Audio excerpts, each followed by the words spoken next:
Nobody believes me when I tell them what happened. I can see it in their eyes the moment I start talking about those nights in the mountains. They get this look, this mixture of pity and discomfort, like they're watching someone have a mental breakdown in real time. My own sister thinks I invented the whole thing because I couldn't cope with the stress I was under.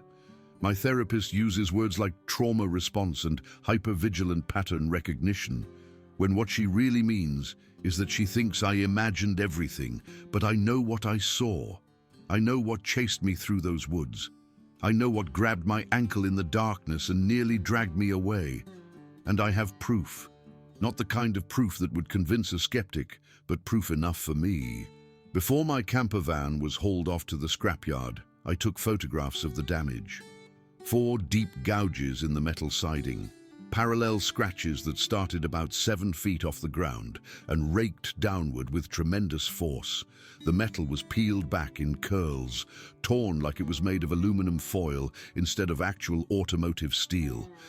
Whatever made those marks had claws like nothing that's supposed to exist in the Appalachian Mountains. Whatever made those marks was tall enough to reach 7 feet high without stretching. Whatever made those marks wanted me to know it could tear through anything I used for protection.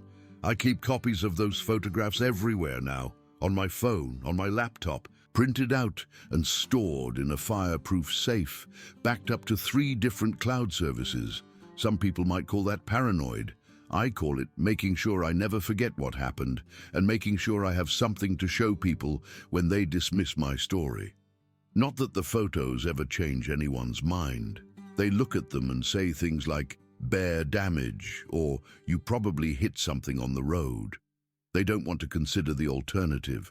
They don't want to believe that something is living in those mountains, something that doesn't appear in any field guide, something that stalks and terrorizes anyone foolish enough to venture too deep into its territory. But I'm getting ahead of myself. Let me start from the beginning, from before everything went wrong, back when I thought a solo camping trip was exactly what I needed to put my life back together. 6 months before my trip, I hit what my doctor called complete occupational burnout. I was working as a veterinary technician at a busy animal hospital in Columbus, Ohio, and the job that I'd once loved had become a source of constant anxiety and exhaustion. We were chronically understaffed, which meant I was regularly working 12-hour shifts that turned into 14-hour shifts, sometimes 5 or 6 days in a row. I was the one who had to be there for the emergencies, the euthanasias, the aggressive animals, the grieving owners. I loved animals more than anything in the world, which is why I'd chosen this career in the first place. But somewhere along the way, the emotional weight of the job had started crushing me. I stopped sleeping properly. I started having panic attacks in the parking lot before my shifts. I lost 15 pounds because I was too stressed to eat. My relationship suffered because I had nothing left to give anyone after I left work each day. I just wanted to go home, collapse on my couch, and stare at the ceiling until it was time to go back and do it all over again. The breaking point came when I made a medication error. Nobody was hurt, thank God, but it could have been serious, and the near miss shook me to my core. I realized I was so exhausted and overwhelmed that I was becoming a danger to the animals I was supposed to help. I went to my doctor the next day and she didn't mince words. She told me I was heading for a complete collapse if I didn't make some serious changes immediately. She recommended I take an extended leave of absence, get some therapy, and find healthy ways to decompress. The therapy part was already in progress. I'd been seeing someone for about 2 months, trying to work through the accumulated trauma of years of emergency veterinary work. But the decompression part was harder. I'm not good at relaxing. I don't know how to do nothing. I need to be active, to have goals, to feel like I'm accomplishing something. That's when I remembered the camping trips my father used to take me on when I was a kid. Me dad was an outdoorsman through and through. Every summer, he'd load up our old station wagon with camping gear and drive my brother and me out to some state park or national forest for a week of hiking, fishing, and sleeping under the stars. Those were some of the happiest memories of my childhood. The smell of wood smoke, the sound of crickets at night, the feeling of being completely disconnected from the regular world, out in nature where nothing mattered except the present moment. Dad passed away when I was 23, and I'd barely been camping since. The memories were too painful, too wrapped up in grief for the man who taught me to love the wilderness. But now, sitting in my doctor's office being told I was burning out, I suddenly wanted that feeling again. I wanted to get away from everything, to go somewhere so remote that my problems couldn't follow me. I wanted to honor my father's memory by reconnecting with the outdoors he loved so much. I started planning the trip that same week. I bought a used camper van from a guy in Dayton who was retiring from road trips.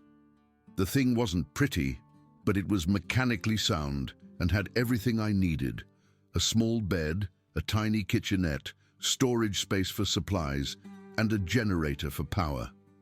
I spent a month fixing it up, making it comfortable, stocking it with everything I could think of.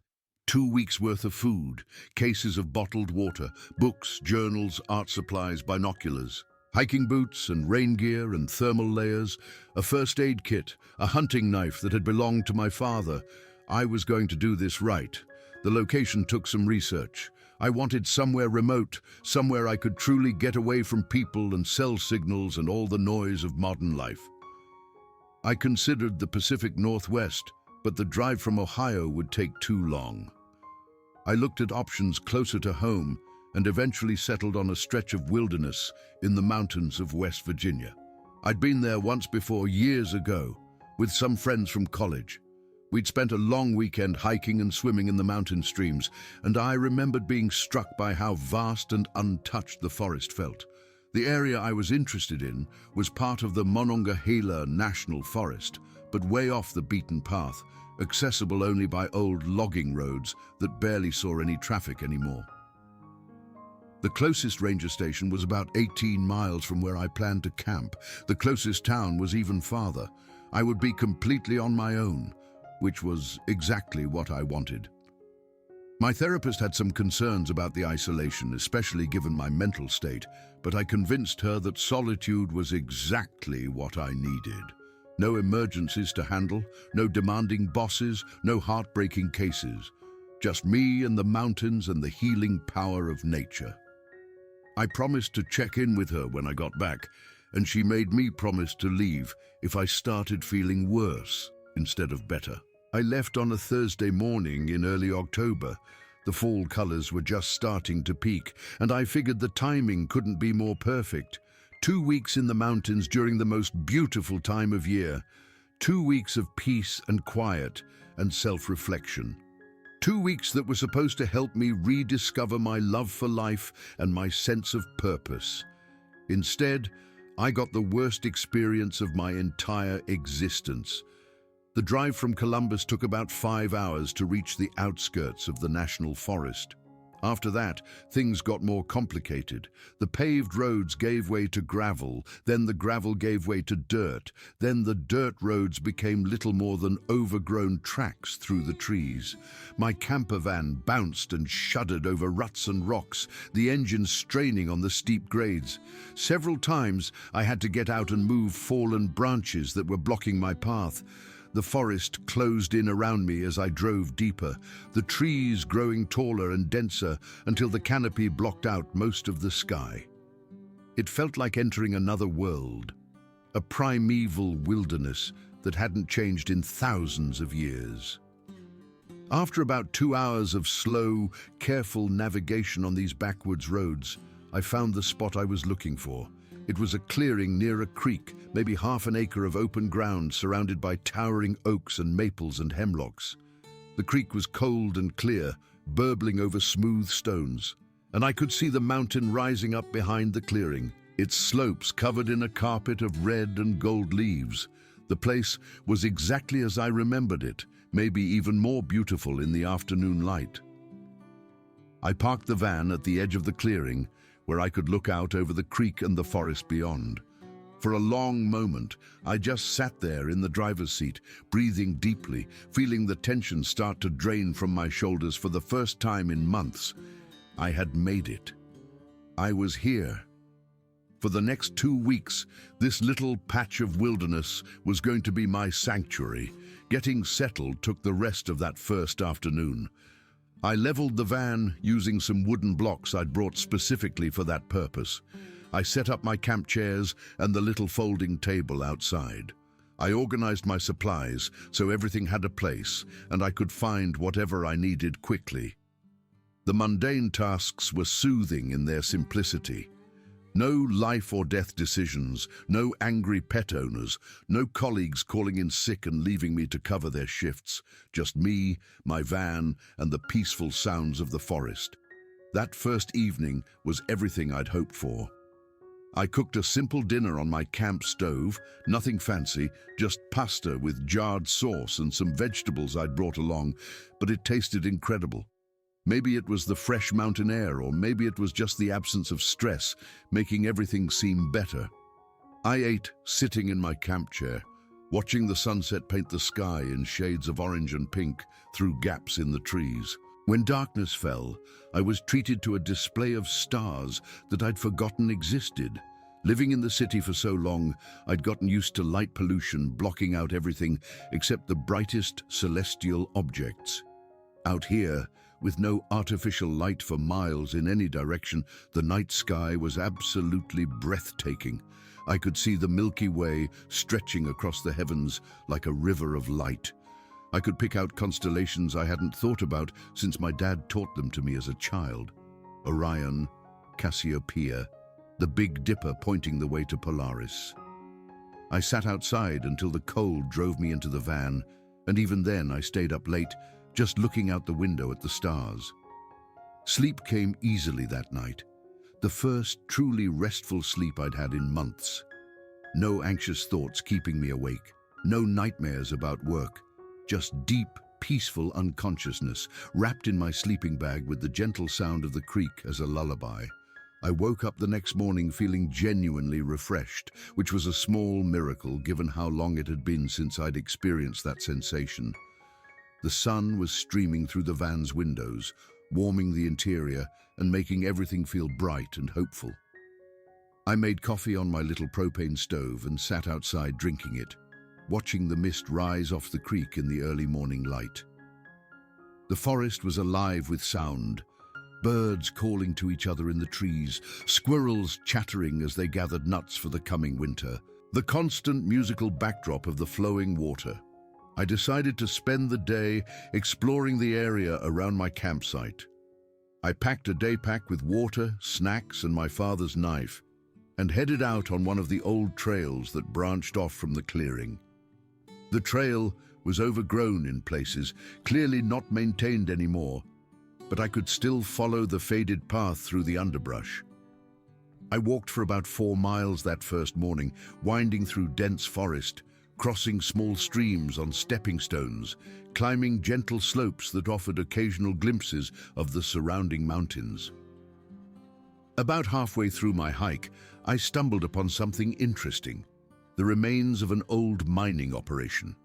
There were rusty pieces of equipment scattered around a collapsed shaft entrance, the remnants of buildings that had rotted down to their foundations, and piles of tailings that had been overgrown with moss and ferns.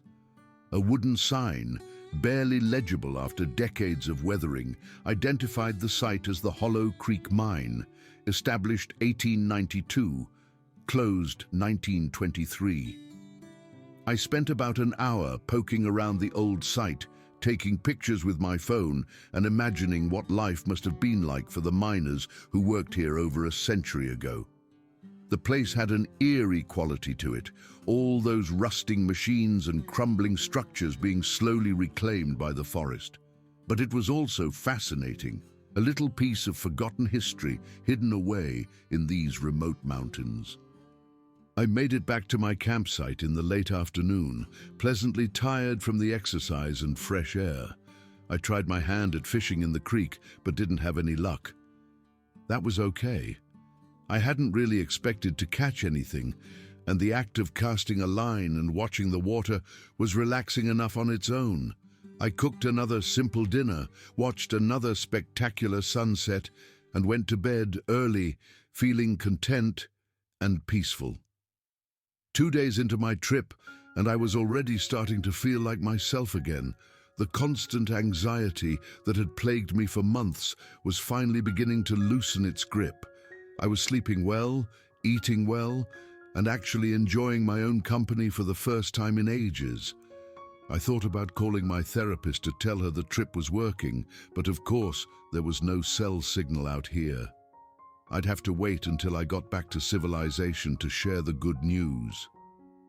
That night, I fell asleep listening to an owl hooting somewhere in the darkness, completely unaware that things were about to take a terrifying turn. The third morning is when I first noticed something wrong, though I didn't recognize it as a warning sign at the time. I woke up around 7, made my coffee as usual, and stepped outside to greet the day. That's when I saw the firewood. The previous evening I'd gathered a nice pile of branches and kindling and stacked them neatly next to my fire ring. I was proud of how organized I'd been about it, sorting the wood by size so I could easily build a fire when I wanted one. But now, that carefully arranged pile was scattered everywhere. Pieces of wood were thrown in all directions, some of them 15 or 20 feet from where I'd left them. One substantial branch had been driven into the ground at an angle, like someone had thrown it with tremendous force. My first thought was that some animal had gotten into the camp during the night. Raccoons were common in these forests, and they were notorious for making messes while searching for food. Or maybe a black bear had wandered through, knocking things around as bears tend to do. I checked the van to make sure nothing had been damaged or broken into, but everything was fine. Whatever animal had scattered my firewood hadn't tried to get at my food supplies. I spent a few minutes picking up the wood and restacking it, mildly annoyed but not really concerned. Wildlife activity was part of camping in a remote area. I'd been expecting some encounters with the local fauna. This was just the forest, reminding me that I was a guest in someone else's home. I went about my day as planned, doing some light hiking in the morning and spending the afternoon reading in my camp chair. The weather was perfect, warm and sunny, with just enough breeze to keep the bugs away. But sometime in the mid-afternoon, I started to feel strange. It wasn't anything I could point to specifically, just a vague sense of unease, like something was watching me. You know that feeling when you're alone in a room, but you suddenly get the sense that someone is standing behind you? It was like that, but amplified by the isolation of my surroundings. I kept looking up from my book, scanning the tree line, expecting to see someone or something lurking in the shadows. But there was never anything there, just trees and undergrowth and the occasional bird flitting between branches. I told myself I was being ridiculous. Of course I felt watched out here. I was alone in the wilderness, miles from another human being. My brain was probably just adjusting to the unfamiliar environment, firing off warning signals that didn't mean anything. I forced myself to relax and went back to my book.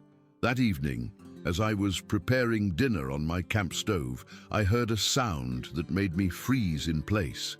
It came from somewhere in the forest, maybe a quarter-mile away, and it was unlike anything I'd ever heard before. The best way I can describe it is as a howl mixed with a deep grunt, but that doesn't really capture how strange and unsettling it was. The volume alone was remarkable. Louder than any animal sound should have been, reverberating through the trees with an almost physical force. It sounded like something with enormous lungs, something with a chest cavity the size of a barrel, producing a noise that seemed to shake the very air. I stood there motionless, holding my spatula, waiting for the sound to repeat. It didn't. After several minutes of straining silence, I heard nothing but the usual forest noises, the creek, the wind, the distant calls of birds settling in for the night. I told myself it must have been an elk. Elk could make some pretty impressive sounds during mating season, and there were certainly elk in these mountains, or maybe it was just the wind playing tricks in a hollow tree or rocky formation, creating an acoustic effect that sounded more alarming than it was. I finished cooking my dinner but lost my appetite somewhere along the way.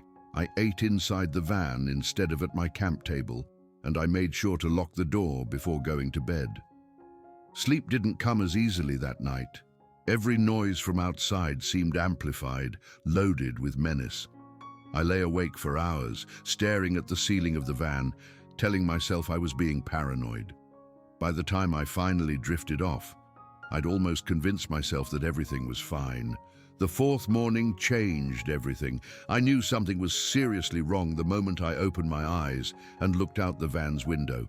There were footprints in the soft dirt outside, large footprints, visible even from inside the vehicle.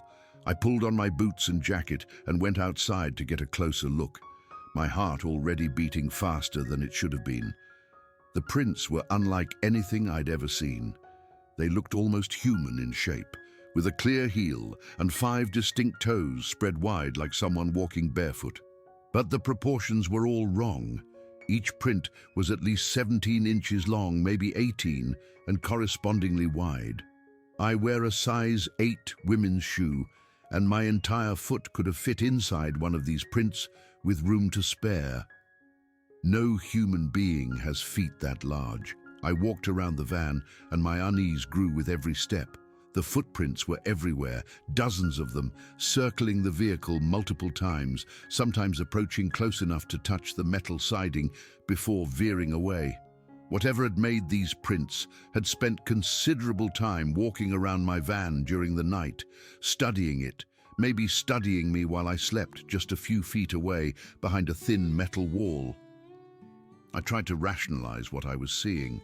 Bears can leave prints that look vaguely human-like under certain circumstances when their paw pads create specific impressions in soft ground. But these didn't look like bear prints. Bears don't walk upright on 2 legs for extended distances, and these prints clearly showed a bipedal gait, 1 foot in front of the other, stride after stride. Whatever made these prints walked on 2 legs like a human being, but was far larger than any human could possibly be. I considered packing up and leaving right then. The rational part of my brain was screaming at me that something was wrong, that I should get out while I still could.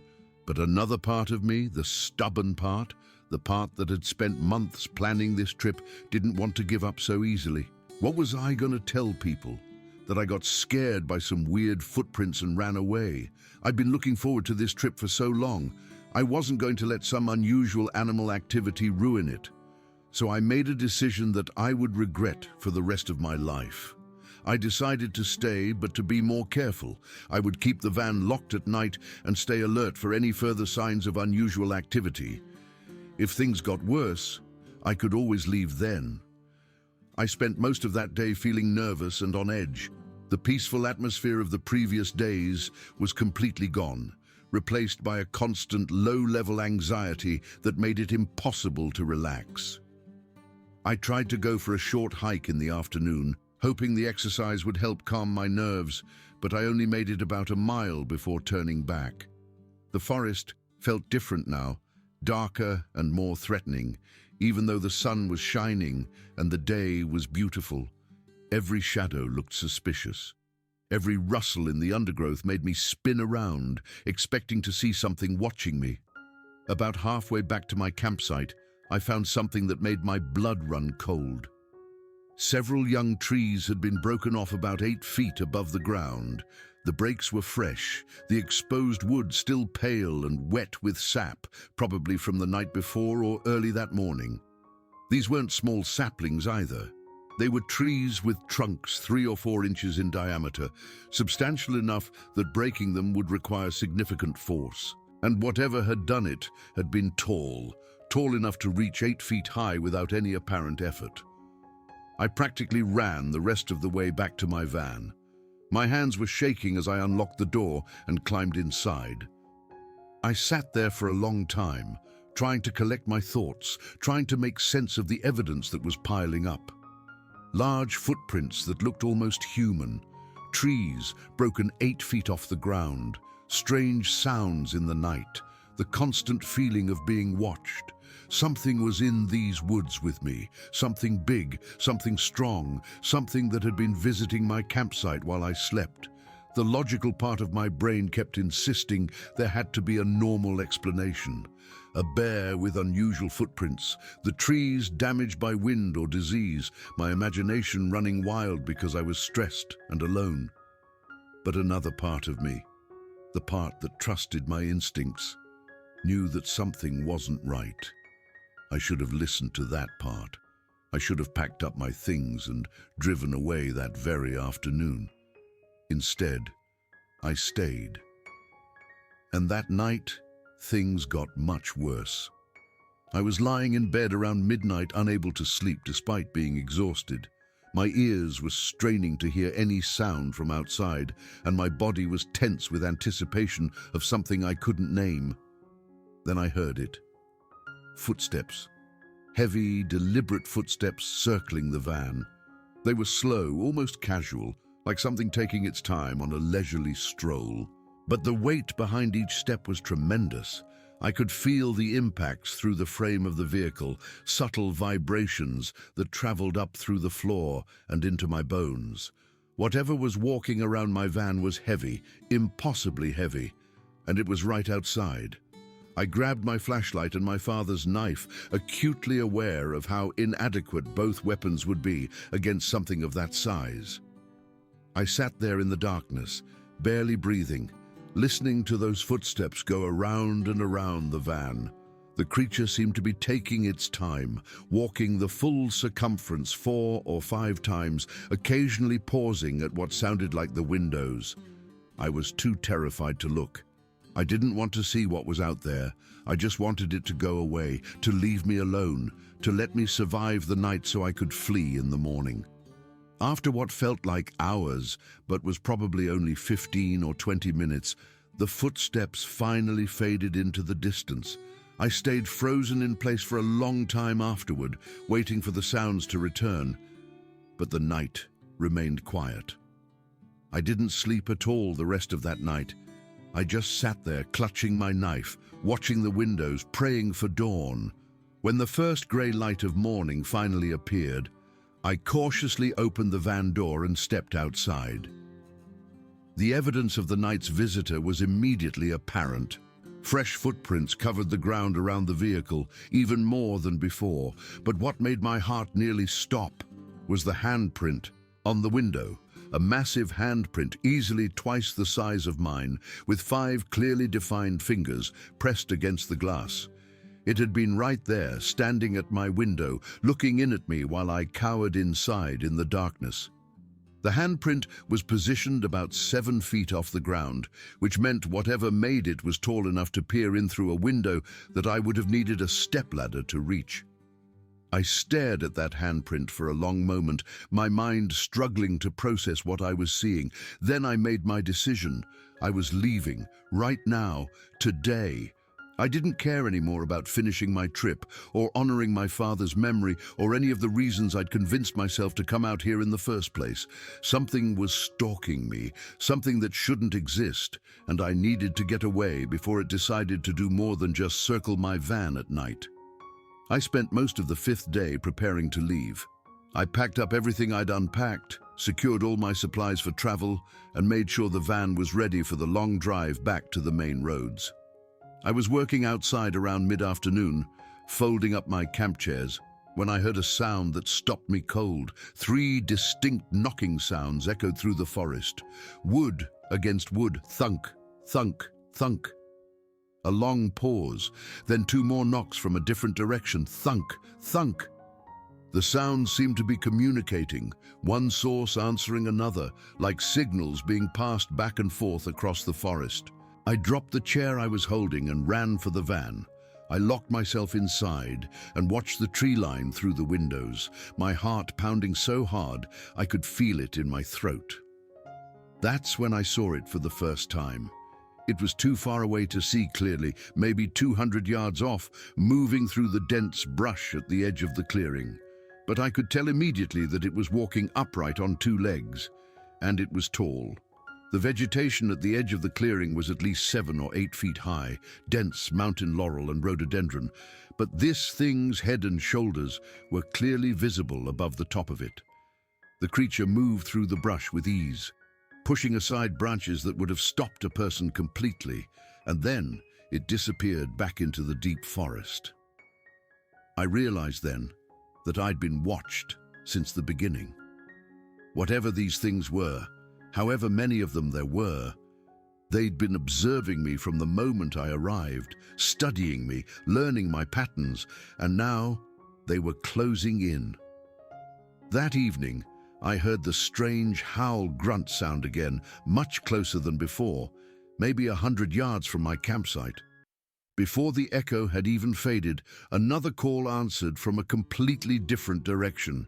There was more than one of them. Multiple creatures were in the woods around my camp, and they were communicating with each other. I pushed my small table against the van door to barricade it and sat up all night with my knife in my hand, too scared to even consider sleep. Every sound from outside made me jump. I could hear movement in the brush, branches snapping, occasional vocalizations that didn't match any animal I knew. The creatures were out there, circling, waiting. For what, I didn't know. I didn't want to find out.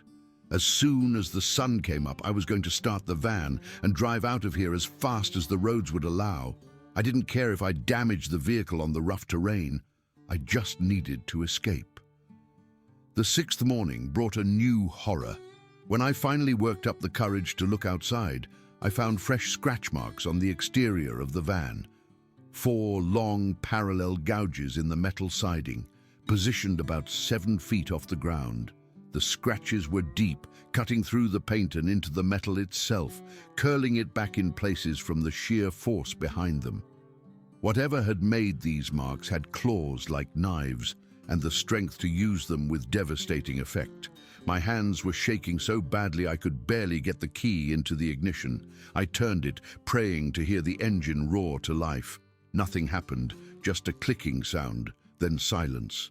The battery was dead, but that didn't make sense. I'd been running the generator regularly to keep everything charged.